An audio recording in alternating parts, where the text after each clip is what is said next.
مرد و عورت میں سے رب کائنات کی نماز کو ادا کرے گا، آقا علیہ السلام نے ارشاد فرمایا اس شخص کو جنت الفردوس کی چابی میں سمائی جائے۔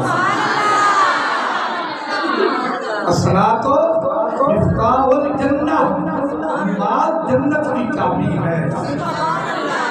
اور جو شخص رمضان والے کا روزہ رکھے گا، رب کائنات اس کی بخشش فرما دے گا، اس کے تمام گناہوں کو معاف فرما دے گا۔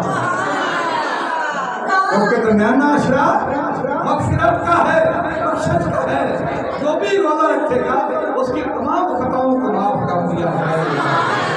اور جو شخص آقا علیہ الصلوۃ والتسلیم کی ذات کے اوپر صلاۃ و سلام کا وظیفہ پڑھے گا، رب کائنات اس کو مستجاب الدعوات بنا دے گا، اس کی ہر دعا کو قبول فرمانے والا بنا دے گا، ہر دعا قبول ہو جائے گی۔